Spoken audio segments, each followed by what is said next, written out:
is cheesy. The plot is stupid.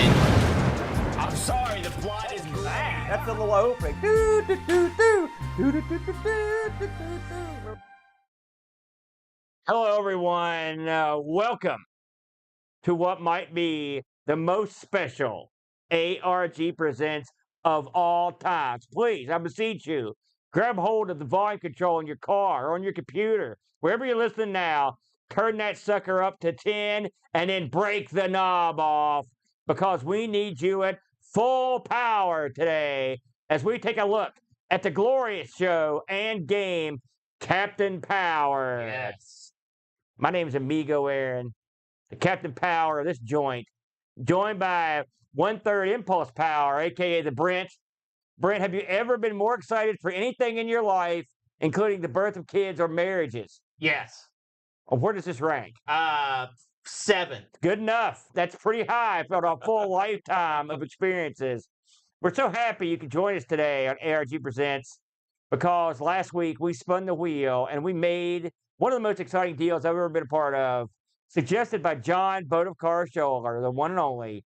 It's Captain Power and the Soldiers of the Future. Yes. We're going to look at the game that accompanied the show, and we're going to have a quick look at actual game that accompanied the show and the hardware behind it, among other things. Yes. It should be a lot of fun. But I thought before we got too deeply into Captain Power, you know, I was a big fan, sort of still am. Of course, now it doesn't happen. I was a big fan of the old Saturday morning kids programming. Absolutely. In the U.S., it was great. Yeah, I assume other countries had this, but in the States, up until probably, I don't know, the year 2000 or maybe a couple years before that. Yeah. Every morning on Saturdays, that was for the kids. That's when the kids got up, parents slept in, and it was all kids programming all the time. Yeah. Some of it good, most of it was hot trash. Yes. And so I thought it might be fun to talk about some of the contemporaries of Captain Power and the Soldiers of the Future. I've got a little list here. I thought I'm just going to run these by now. Tell the people how old were you in '87, Brent, when this was out? I would have been 10. 10. So you were in prime. So this is going to be now. And the sad thing is, I watched all this stuff anyway because I'm an idiot. So in '87, I was a junior in high school at the time. So I look here. I've got the lineups, the Saturday morning lineups. We're just going to run over a couple of these. Tell me if you remember these. All right. These are direct competitors to Captain. These are direct competitors. I can't say they were at the exact same time. Right. Because I believe Captain Power was syndicated, if I'm not mistaken. I don't know if he had I don't know if he was on an actual network or not. He wasn't, no. So I think he was. So these would have been the network shows. So I'm not going to go over the times. Just going to kind of name some off here. ABC came in hard and strong with a couple staples of the 80s. You had the Care Bears family. Yep. I watched Care Bears. You did? Yes. Did you have a favorite Care Bear? Was it that grumpy one? No. Well, It should have been. Actually, I think Sunshine Bear was probably my. That's up hard there. to believe, given your demeanor. You had, this is what I never heard of, Little Clowns of Happy Town. No. That sounds horrible. That sounds too young. Little Wizards. Nope. The all-new Pound Puppies. I didn't watch. I did watch Pound Puppies. I remember that one. My Pet Monster. Nope. Yeah, I don't remember that one either. The Flintstones Kids. Nope. I didn't like that. Most of the kids shows I don't like were derivative cartoons. That's no good. Here's one you may remember. It has a direct tie to the this week's game, The Real Ghostbusters. It was running hard and fast in '87. You recall that one? It was okay. I like The Real Ghostbusters. Yeah. They had a lot of real writers on that show. Yeah. It was a lot of fun. Then you also had the Bugs Bunny and Tweety show where they showed the old Bugs Bunny cartoons. I'm always good to go with that. And then ABC rounded it out with Animal Crack-Ups, Nope. which I've never heard of. I Now, believe that's a live action show. CBS, they had a more limited lineup here. They had the Hello Kitty's Furry Tale Theater. Nope. I never got into Hello Kitty. That was from Japan. Yeah, wasn't not it? my thing. Jim Henson's Muppet Babies. Yeah, I did watch that. Like Muppet Babies. Muppet Babies. Yeah. In fact, Muppet Babies has one of the line I still use today. What's that? They're driving, and Kermit, or I think it was Kermit, he goes, "Does E stand for empty or enough?" Yeah. Age. Yeah. Here's another one you might recall: Pee-wee's Playhouse. Yep, I watched Pee Wee's Playhouse.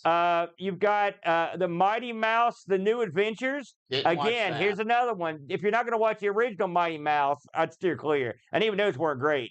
And here's another one: Popeye and Son.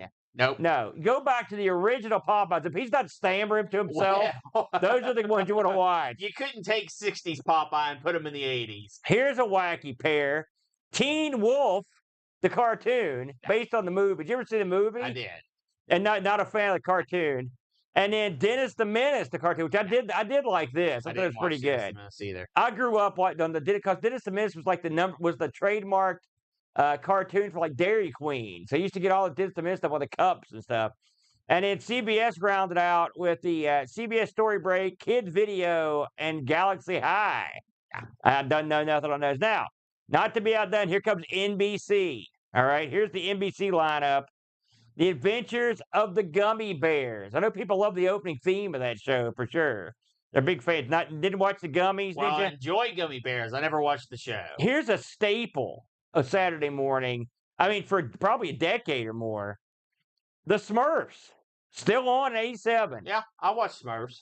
Okay, then it's funny. You had competing against Muppet Babies, Jim Henson's Fraggle Rock. I guess they were showing some of the Fraggle Rocks. I think they had a cartoon of Fraggle Rock, didn't they? They did. The Muppet version of Fraggle Rock was pretty good. Not so much for the animated. Yeah. The cartoon version of Alf. Yeah. No, I never liked the non-cartoon version of Alf. Here's another one: Alvin and the Chipmunks.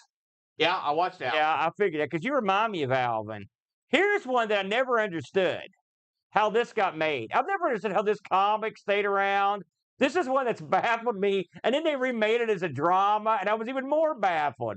The new Archies. How has Archie lingered around for like 70 years? I mean, I remember a couple of years ago hearing about this drama about Archie. I was like, how is this possible? Yeah. They're in Riverdale. So I'm like, what is this? Like, who's watching these Archies? Who buys those comics? Now, I'm begging to know. Here's my question. Yeah. Is there any? I know you didn't get to watch a ton of the series of Captain Power. Yeah. But would any of those have? Would you have switched off Captain Power for any of those? Well, the last thing here, Foofer. No. Looking over this list, I mean, I like the real Ghostbusters. It holds up too. It does. Bugs Bunny and Tweety, Sure. it's gold. All right. Pee-wee's Playhouse, Pretty good. that's pretty good. Yeah. The Muppet Babies are good, and I was a fan of the Smurfs, if I'm honest. So when I turned off Captain Power, I wouldn't have turned on Captain Power, to be honest with you. That's fair. Because I'll put it this way: until this week, I thought Captain Power was animated. I'd never seen an episode. So that shows you where my head is. So just some interesting. I thought that was interesting. 87. So cartoons are still going pretty good. Yeah. You know, in 87. In fact, you haven't really hit the sweet spot of modern comedy. And by the way, at that point, yeah, just for the record, most of the local networks would run syndicated shows or local programming from 7 o'clock till 8.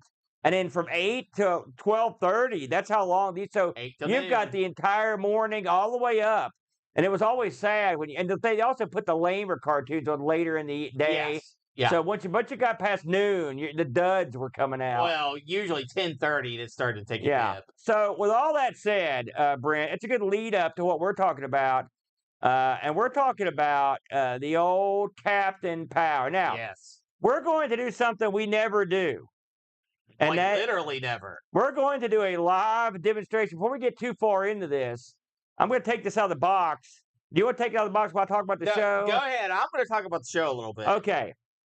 Captain Power ran for 22 episodes. It was a half an hour long show in 1987. It was a Mattel ran venture, and Mattel was just coming off He-Man and the Masters of the Universe, which was huge in the States. That's why I hated I did not like. I watched all the episodes, but I didn't like that cartoon at all. The cartoon was great.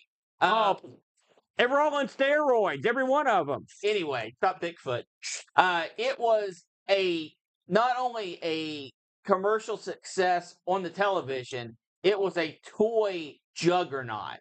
and they made 1 million of them. So Mattel saw that He-Man was starting to dip and was like, "Oh crap, what are we gonna do?" And at the same time, Gary Goddard was like, "Hey, I got this show I want to pitch and get some action on." And he pitched the show, and they were like, "You know what? This sounds like something we can make toys from." And that literally, that's the main thing, right? That's what Saturday Morning was all about. And they had a little meetup and tried to put everything together. So this wasn't a cartoon when it was aired over the broadcast, but when you bought the toy, you could get video cassettes that were half animated, the training videos, and half live action with the actors from the show. We took a look at these training videos. Personally, it felt exactly like a Laserdisc game, the game part of them. You could actually, it reminded me of something like that Cobra Command, or that, what's the racing one? I mean, the art looked like it, and the way it played. I mean, you could, if someone was clever, they could probably make their own Laserdisc out of this footage. Yes. So that was the training videos, the VHS tapes that you could play at home to play with your toy when the show wasn't on. But the concept behind the show was incredibly not kid friendly.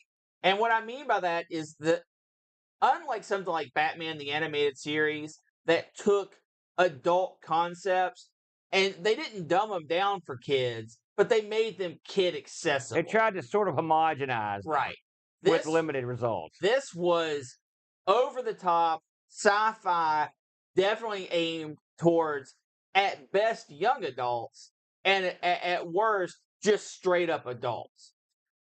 And they tried to weave in this technology, this photo sensor technology, so that anytime something red was on the screen that was blinking, you could shoot it and get points. And anytime there was something yellow on the screen, you would lose points. So the way that worked during filming is it didn't. The people had markers, the bad guys had markers as part of their uniforms, but they had to go in after the fact and add in all these effects, all these places you could shoot. And I am someone that had this weekend watched every single episode of Captain Power. Bam. That's a dedication, brother. Here's some things that I can say without a doubt. Your entire credit sequence at the end of the show, which was about 90 seconds long, had things that you could shoot and avoid. So you could play the credits. The show proper, which ran for about 20 minutes per episode, there was roughly a minute to 2 minutes of shootable content within each episode. And it did not flow well typically with the episode. Sometimes it did. Most of the time it felt like it was shoehorned in. The reason for that is all of these action sequences were shot again because the targets that they originally put on the bad guys were too small. So they had to go back and refilm stuff and make them larger. The tanks and the vehicles were okay. They were able to work with those, so those scenes didn't necessarily have to get reshot. But you will notice a lot of repeat set pieces that they make as the game part of the show. So let's demonstrate, Aaron, the technology here. Why don't you fire up the ship, or do you want me to fire up the ship? Why don't you fire it up, and I'll hold the target. So obviously we can't. Here's the thing: we can't show any Captain Power video on here. Not much. They'll get us, but that's okay because it doesn't. One thing about the apparatus here, which is the Power Jet XT7, is that this wasn't what I would call super accurate even in its day, and now it's far less accurate. But I will say, before we get into this, I picked this up this week off of eBay for about, I think I paid $35. And it's in pretty good Ship. condition. It's in real good shape, except the canopy is split down the middle. You'll understand why here in a minute. This comes with this target, so you can make sure you know what you're doing.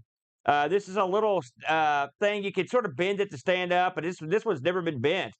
And so basically, I'm going to have Brent shoot the target and see if we can get some action. Now, have you flipped it on and everything? I haven't. Here's the little startup noise. And do you want to show them the ground? Here's the check your score button. So right now, it starts you at 5 because anytime you get to 0, you explode. Yeah. Now, do you want to show them how it works and where all the buttons and if stuff? you look at the 2 thruster engines, you'll see that one is a receiver and one is a flashing light. Yeah. For those at home, it just looks like you're turning a light on and off real fast. Here's how the detailed version of how it works. So orange lights on the chest of enemies and robots and stuff, they can be shot by you. Yellow lights, laser blasts that shoot back at you, that's when they hit you. So this is a cartoon that can shoot at you using these are using photodiodes, I believe. Yes. And that's how it works. It's 1987 technology at its finest. Now, and that's what don't watch up a cockpit there, Flyboy. So get this. When I saw this concept, I thought this is dumb. Why did they make the gun look like a ship? It's not a gun. You're flying the ship. That's the premise of this. And it actually, when the way they shot the credits and the three things, they actually make it so it looks like you're flying. You get that thing up to the TV, and you're the jet on the TV. And we'll talk about the rest of the show in a moment. So here we go. This actually has 2 modes. Right under the wing, you won't be able to see it. Here's the target. There is a on and off switch and a TV and room switch. The room setting is supposed to be so you can fight other people, because there's a bad guy ship as well that you can actually shoot each other with.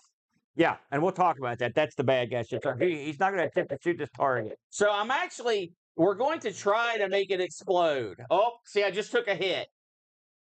2 hits. 3 hits.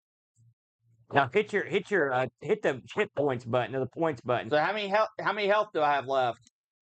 He's got 2. He's got 2 left. Uh-oh, here it comes.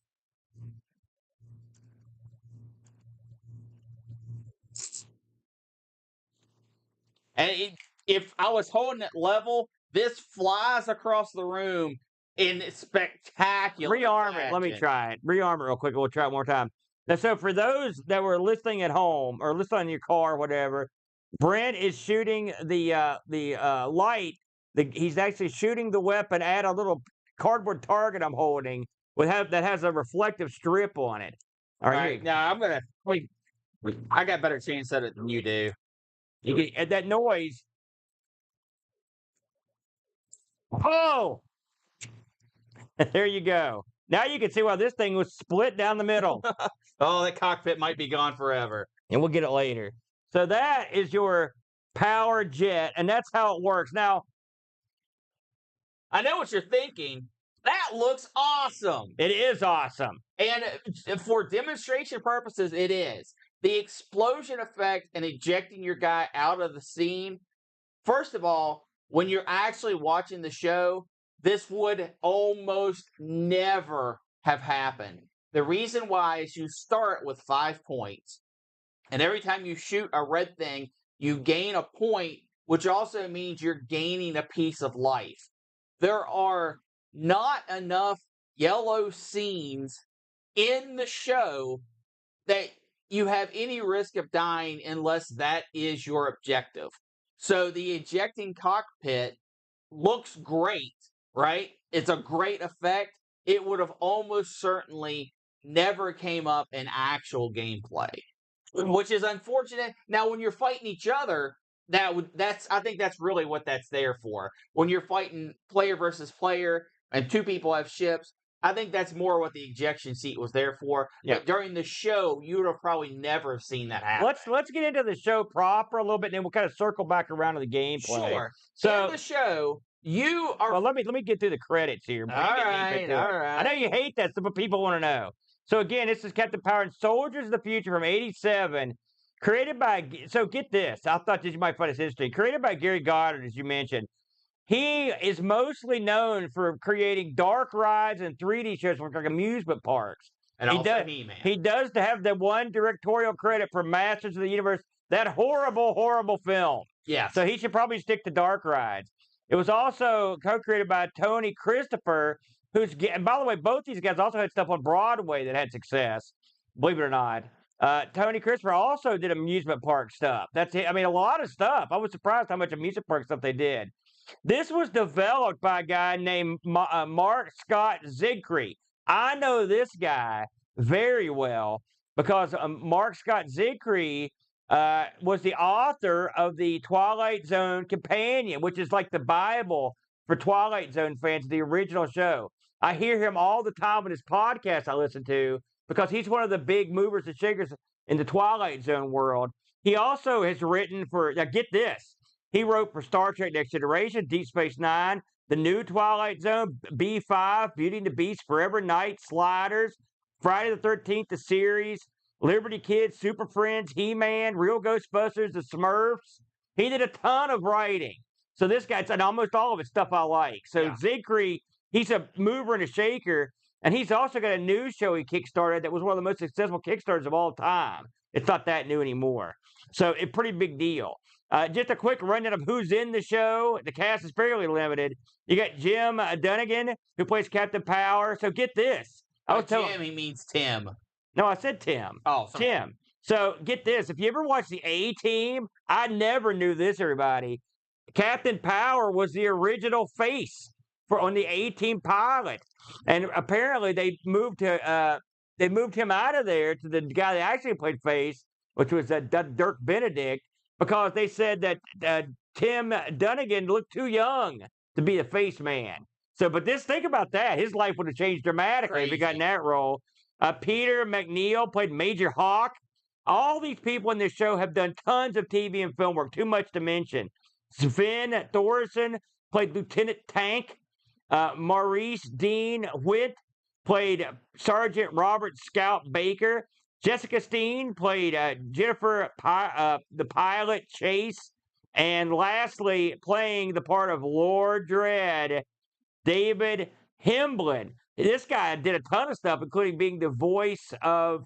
He was the voice of Magneto, among other things. He had a ton of roles. He looked very much like a Borg in the show. This guy's very Borg-like. In fact, that whole bad guy team is sort of like the Borg in a weird way. Yeah, we'll get into that a little bit. This show ran for 22 episodes plus the 3 cartoons. Those don't count. They had a pretty big toy line because that's why this show existed. It was to market toys. There were a ton of action figures. There was, of course, you've got the XT-7 Power Jet. There's a black jet called Lord Dread's Phantom Striker, which looked cool, but it was out of my price range. Judge Dredd, Lord Dread puts a lot of jack in there. There was also more vehicles, tanks. There was something called the Power On Energizer, Interlocker Throne, or what that is. Tons of stuff. This did not come with an action figure. One can sit in the cockpit, but we don't got one. And so you didn't get that. So we mentioned there were a ton of episodes of this, and I mentioned this last week, but one of the big-time players on this show who wrote a ton of the episodes was J. Michael Straczynski of Babylon 5 fame. When you watch this show, it looks like Babylon 5. It's got the feel of Babylon 5. It's got the dialogue that reminds you of Babylon 5. The actors, some of which appeared in Babylon 5. So there's a lot of this that has... Straczynski also worked on the new Twilight Zone in the early 80s, and so that it also has a kind of there's a feeling of that going on. When you mentioned that this show was made, that was kind of risque for, and we'll get into why. The premise behind it, and I'm sure you read this, was that this was a show that adults could watch, but the kids would just play with their toy while the adult was watching the show. Double appeal, right? I read a quote from Straczynski who basically said, listen, we were hamstrung by the name. Like they said Captain Power, like no adults got like, hey, this looks great. No, that's the dumbest thing I've ever heard. That's what he said. They also said, that they added this tagline here, the soldiers of the future. They added that line for two reasons. One, because He-Man and the Masters of the Universe was a thing. And two, they wanted you to know that Captain Power was in the future. The future. So that's why that tagline was put in there. So that's sort of some background. We should probably go briefly. They're also, aside from the action figures and the jets and all this other stuff, they released a video game, Yes. which we couldn't believe. We were stunned to find this out. It was released for DOS, Commodore 64, and Apple II. We didn't find out until late, or we would have tried that too. Yeah. This was released in '88. You had a go at it, and we watched a video of it. It's a multi-stage game. At one point, it looks like you're sitting in the rocket from Rescue Fractalus against like a very lame space scene in front of you, and then there's a second section where you're shooting like a side scroller that's sort of reminiscent of Empire Strikes Back on the Atari 2600. The game was not heralded. It was pretty much it was panned, and completely people were uninterested in the game. Go ahead with your stick. So let's talk about the game / show proper. These are the episodes that would have aired Saturday morning. So what did you get for your buck, for your entry here? The story is that the world has basically been decimated by machines. Very, very on the nose for this this time. How creepy, eh? So machines are like, listen, humanity sucks. You guys got to go. And we get that a lot. And a mastermind, literally called Mastermind, is this supercomputer that all it wants to do is gobble up power and human information. And the way it does that is, if the bad guy gets you, there's two ways you can go. He can just kill you. And that's one's in the opening, too. It shows it. He can just kill you. That's no good, right? Or he can digitize you. And if one of the guys digitizes you, it takes all of your information, all your knowledge, and puts it into Mastermind. But they don't just let it go at that, right? Because they hate humanity.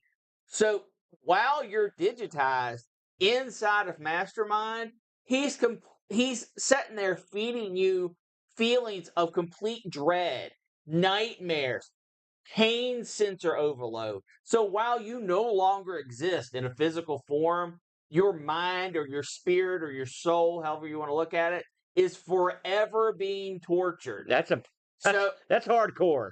That's hardcore. So the resistance in this world, they would much rather just die than get digitized, because they've heard the rumors.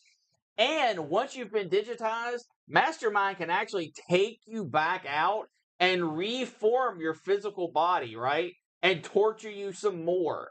And like, there's a whole scene where this guy is just getting digitized and undigitized over and over as a form of torture to make him talk.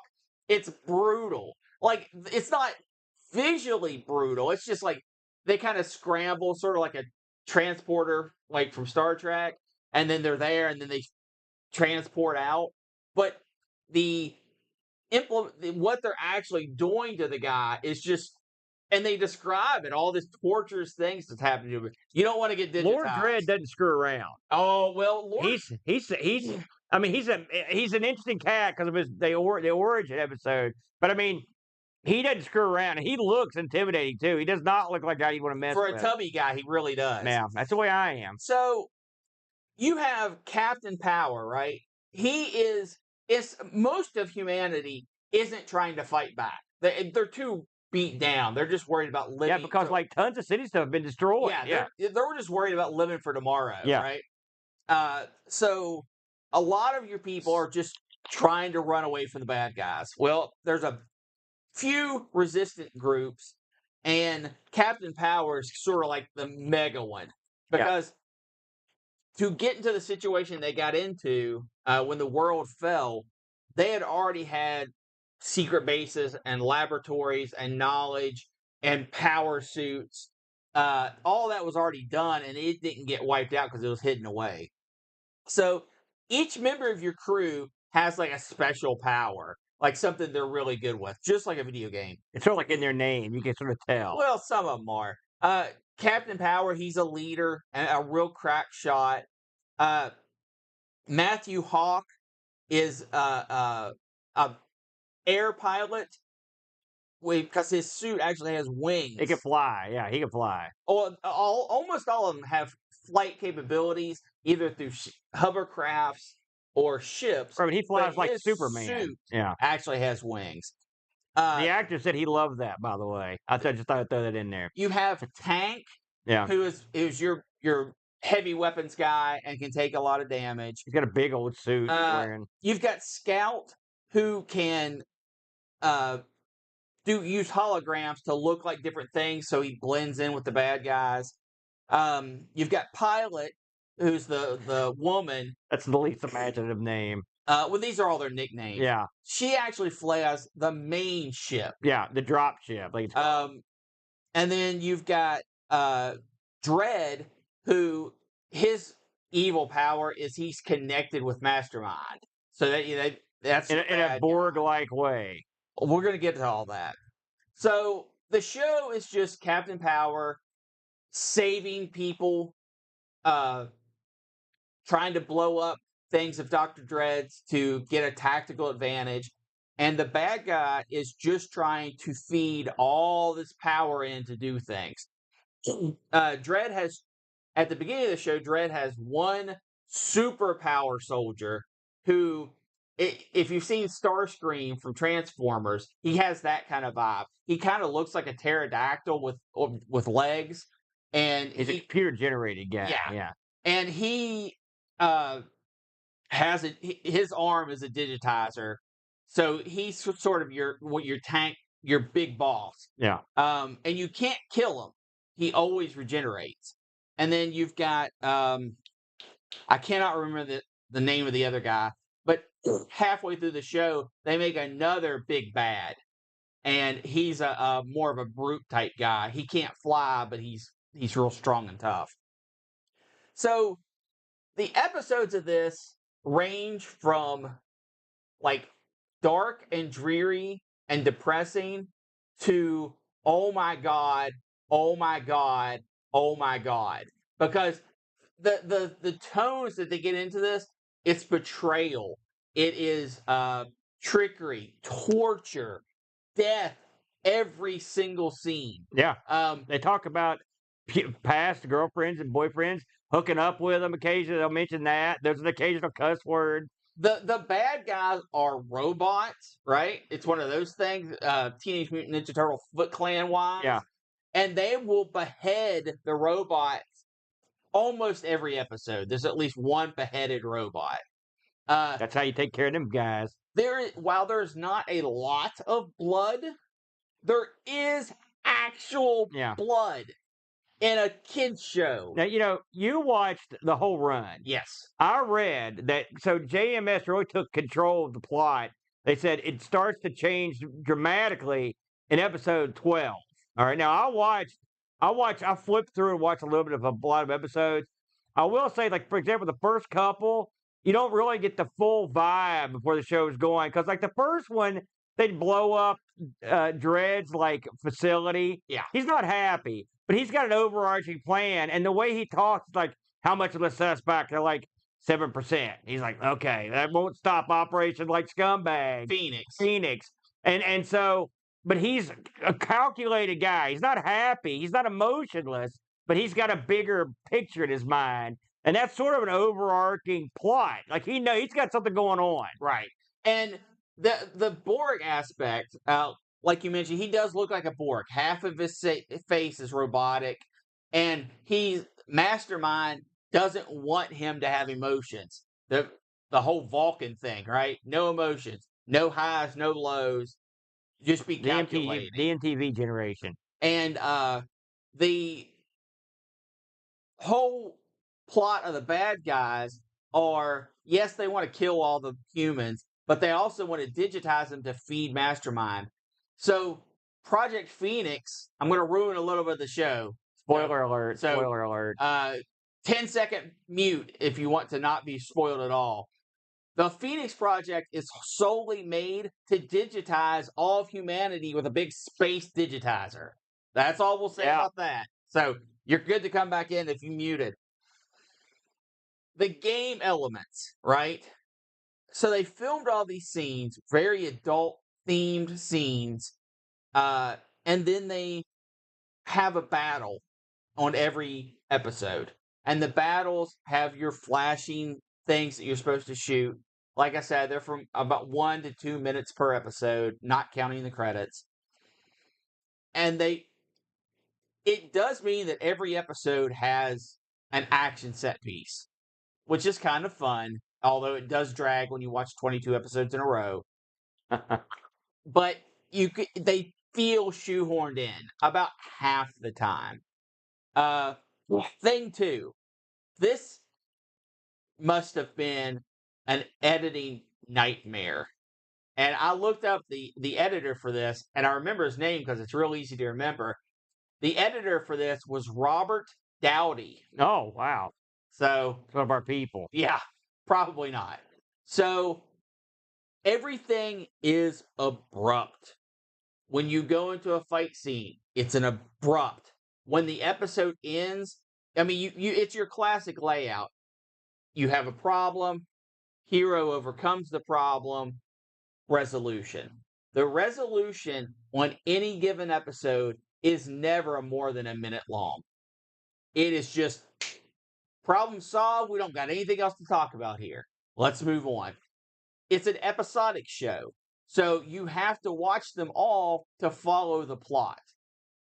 Doing that in a Saturday kids show, horrible idea. Well, yeah. So, ranking it just as the show, I would give this thing a B-. Mm-hmm. I was entertained. Pretty high praise from you. I was entertained. The acting ranges from good to right? All your main cast is good. All your supporting Still, cast. for a kids live action show, good to it's Right. like Oscar nominations. Right. The overarching plot is actually really fun to watch it come about. There are twists in episodes that makes it entertaining to watch. The gameplay elements of this, crap. Well, you want to show, why don't you kick up the footage of us trying this out while you talk about that part? So, not only are there not effective use of the technology, because it works sometimes, right? So that's kind of annoying. Right. There's also just simply not enough of it. There's no warning that it's going to start. Like I said, the editing is like a light cycle going through Tron. Yeah. So unless you were just sitting there with your little ship ready to go, you're probably going to miss like the first 3 or 4 targets. And the ship is heavy. It's plasticky. Yeah. It's big time. Yeah. So if you were trying to hold it with like one hand pointing at the screen the whole time, you're going to get tired. Yeah.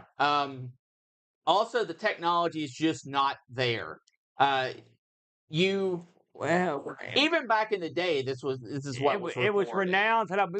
We say that with a but. And before I would hop in real quick. Sure. So we played this on my monitor. Okay. Now, this is not a usual light gun game. Okay. So word on the street is you can get away with playing this on a monitor. Okay. But here's the problem with playing it on a monitor or CRT or anything. And the problem is they released this on DVD years ago. They never released it. It's long out of print. Yeah. And then we found that the YouTube cuts of this are not so good, Al. Because what are you going to lift it from? Even when they lifted it from, they weren't great. Yeah. So part of the problem on this is that we found one really good quality version of episode 1 of the tactical simulator, which is what we use most of the time. Now, you can see, if you're watching at home, you can see me and Brent taking turns playing this. Believe it or not, it sort of kind of works, kind of. It registers. We managed to score a couple points but we always you could get hit a lot. Yes. And we have various thoughts on it, but there's no. And by the way, we couldn't find a single live demonstration of this on anywhere on YouTube, and we looked. Okay, I'm not saying there aren't any, but we couldn't find them. And one of the reasons is this thing was, even back in its day, was renowned for being not the best. Yes. Including the taking hits during commercials, taking hits when you're just standing there. Yeah, like when it's black, so the sensitivity, and keep in mind this is for 87. So this is 2024. So it's 37 years old technology. I will say we got I mean, I was stunned that we got any action, if I'm honest. I was quite pleased. But a disclaimer, when you buy one of these, if you decide to try it for yourself, keep in mind that you're getting something that is going to be it's very much Action Maxi, except Action Maxi really, I know you sort of need a CRT for that. This one, I don't know if a CRT would have helped or not, if I'm honest, because of the way it's set up. It's not the same, right? And so you need a vibrance of the colors, I think, as much as anything. But your mileage may vary. Our mileage was not so good. But we did manage to, I mean, we blew up a ton, that's for sure. Yeah. But we did manage to score hits, and we did all this stuff registering from the show. So we weren't controlling the training videos. Right, but I'm saying that was the show. We also tried playing along with the end credits on a couple of shows with similar results, which would be a lot of getting shot and not scoring very many points. So it's sort of the exact opposite as to the way it would have been. Now, the one way you can play with this is if you get the another plane, the Judge Dredd, or I keep saying Judge, the Dread plane, the Black Jet, then you can actually fight them against each other. We didn't get a chance to do that because we only have the one. But that may or may not. I mean, the TV wouldn't matter. That would probably work okay. There's really no way of knowing from our end. But I will say, there is a certain visceral pleasure in holding your plane up and watching the video, and you could sort of pretend that your plane is flying. Because I was giving it the whole wrist roll. Britt was like, "You don't have to do this for the video." I was like, "I can't help it. That's what I'm doing." And I was screaming at the screen. I was having a good time with it. I love the video. The animation is quite good as well. This would have worked a lot better as an animated show. I think the technology would have worked more. We gave it the absolute too expensive, I'd wager. Possibly. Well, Aaron, do you know how much this cost to make per episode? I don't. In 1987 money. Yeah. $1 million. Oh my! So this was pretty pricey. Episode. Yeah. So actually, it would have been $3 million. So animation probably would have been quite a bit more cost effective. So that's but the gameplay's horrible. Okay. Well, I mean, again, with a but. Even at peak efficiency, I mean, there's just not enough. There's not enough. In a typical day, you can play for 2 minutes if you're watching the show. Yeah. Oh, I'm sorry. In a typical week, because this was a weekly aired show. Yeah. So that kind of sucks to try to pass off as a video game. You definitely want to get the tapes. Yeah. All 3 tapes. Yeah. If I know, I read a really nice article from a fellow who still owns all his original toys. Talking about how much he loved it. If you still own these tapes, even by now, these tapes are going to start getting really heavily worn. Yes. And if you're going to get this on DVD, again, you're going to be dipping into the area where it's going to be difficult to buy the original. I'll also look for pirated copies of this. And outside of YouTube, I didn't see any downloads. So I don't know if you can take that what you want. I tried to find the whole series, and I tried to find just the animated parts. So. Right. So why did this fail? It failed. No. Well, there was other reasons. There was one major reason. Yeah. The parent groups got a hold of this and shredded it like chicken. Yeah. It was horrible. Because parents in the 80s saw this as a kid is taking a gun, doesn't matter if it looks like a spaceship, taking a gun and shooting bad guys, doesn't matter if they're robots, on the television and being rewarded for it. And this was not a small parental push. This wasn't a few angry ladies shaking their fist in the wind. This was a 15,000 parent strong movement to get these things removed and off the air. Yeah. And ultimately, that is what killed the show. Because that tanked sales of the toy. And if you're not selling the toy, why are you paying $1 million per episode? You know, if you think about, we went over all the stuff going on Saturday mornings. Like, there was no Thundar, you know. And by the way, there if you think about what came and went in this era, shows like Dungeons and Dragons, which took a beating, shows like Thundar, which took a beating. Any shows like He-Man, G.I. Joe, they were always under the gun, you know.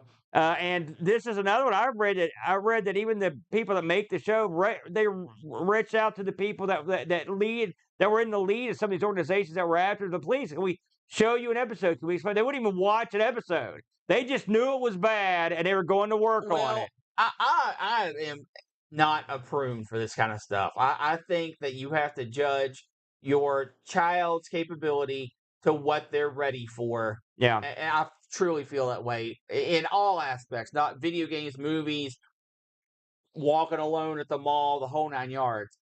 That said, if this was on a Saturday morning and I was 6 or 7, Yeah. I would be mortified. Here, hold this. Let's see what the recommended age for this is. Have a look at the box. See if it says what the recommended age for this thing is. Because one would wonder if was this made for 6 or 7 years old, or was it made for 12-year-olds? You know, Britt's looking at the box right now to see if it says on there anywhere. I'd be interested to know. If it does, it's not a big deal. But well, let me ask you: would you be comfortable with your 12-year-old watching the show, or your 13-year-old, Brent? Probably. I think early teen for ages 7 and over. Okay, well there you go. In my opinion, you have got to have a very down to earth 7-year-old, first of all, to enjoy this, but second of all, not to be frightened by the screams, the blood, the over the top violence. Yeah. Even the CGI characters in this, which this is the first major production of CGI on a television show. Yeah, we didn't even get into the CGI, which by today's standards, it's obviously old school. But I mean, this was a pretty big deal back in the day, especially because there was CGI on every single episode. Yeah. So I think this is too intense for a 7-year-old. At one point in the final episode, one of the main characters says, "Well, I'll see you in hell," which I think is way over the top for a Saturday morning thing to be said. I like it though. For me, it appeals to me. I like it. Well, as an adult, one of the main characters also gets blown up. Yes, yeah, off screen, but still blown up. For me, as me, 46-year-old me, I watched it. I enjoyed it. I'm not going to sit down and watch it again. I'm not going to become its number one fan. But I thought like I said before, I thought everything was very interesting. But man, this is a tough sell to a parent to not only let them watch the show, but then to go out and buy them a toy. The shooting at the television set, I don't care about, whatever. But the intensity of the show, I think, was over the top for a Saturday morning time slot. I know Straczynski said that doing this show had some direct ties to what he ended up doing with Babylon 5. So if you're a Babylon 5 fan, you should absolutely go out of your way to check this out. Like I said, there's a vibe there. Tank is a altered human, a genetically modified human from Babylon 5. Like, that's where he says he's from, is Babylon 5. There you go. So yeah, so that's kind of neat. You've also got to consider, and we'll kind of go with this. These activist groups were typical. They would come and go. I used to watch a show called The Wild Wild West. Now, this show, by the time I was watching, it had been long canceled as a syndication. But the reason it was canceled was because after the assassination of JFK and some other stuff, people were like, "Oh, there's too much violence on TV. Let's get rid of that."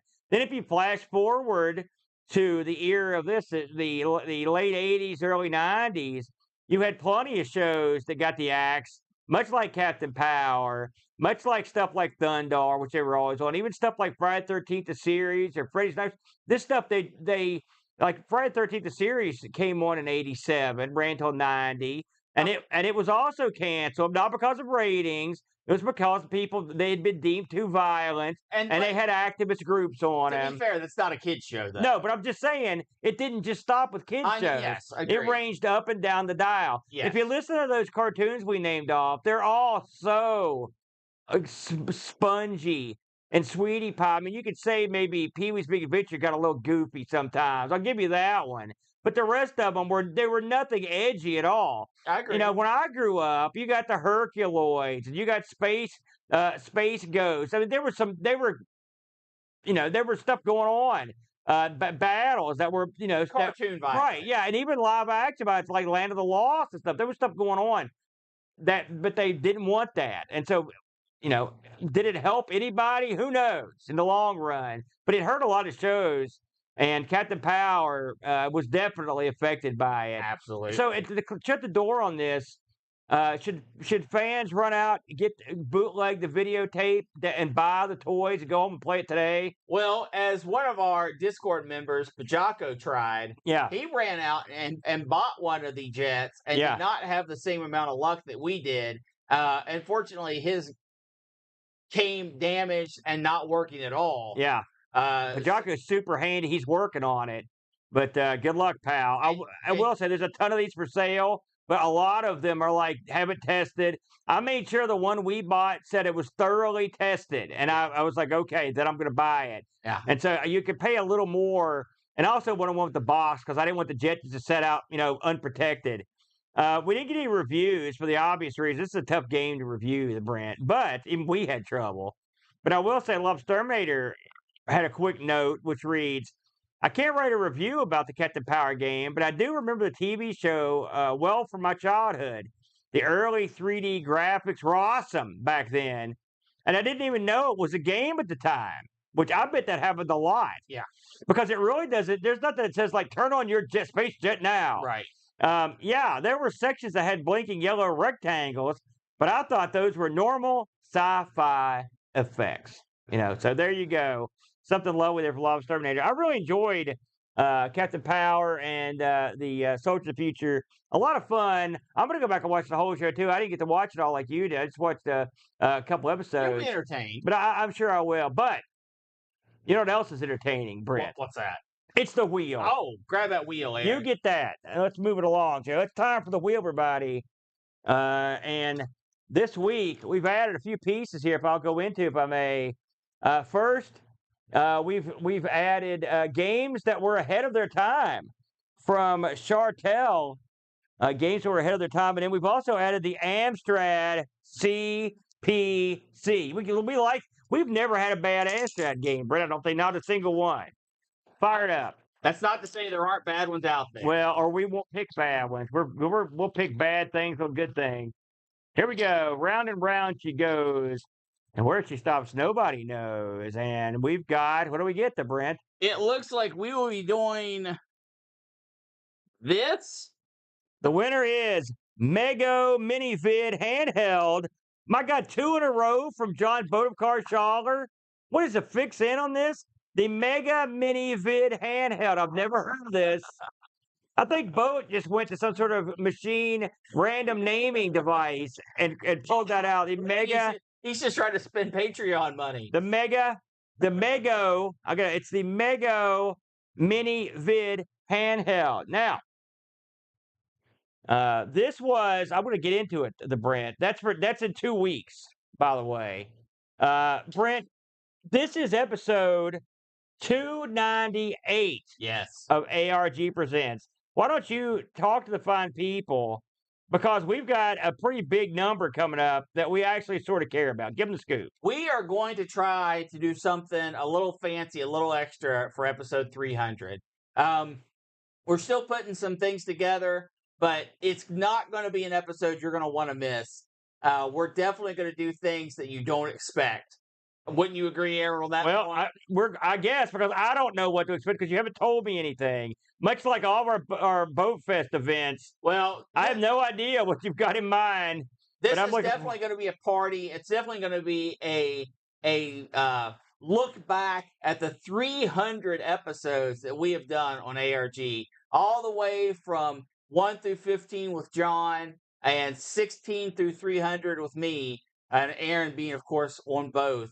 It is Oh going yeah. to be a thing to do. Now, that's not to speak poorly of Meglo Mini Vid Handheld. I'm sure this is going to be a banger of an episode too. Oh But yeah, it's gonna be a banger. All right. be sure to be here in about a month for 300. I think it's going to be a special one. So let's talk about next week, Brent, on the retro rotation, which will be the 28th of July. And we'll be coming back with the Atari ST show, Brent. Long past, I miss it. We don't ever get to it enough. But next week's the big week.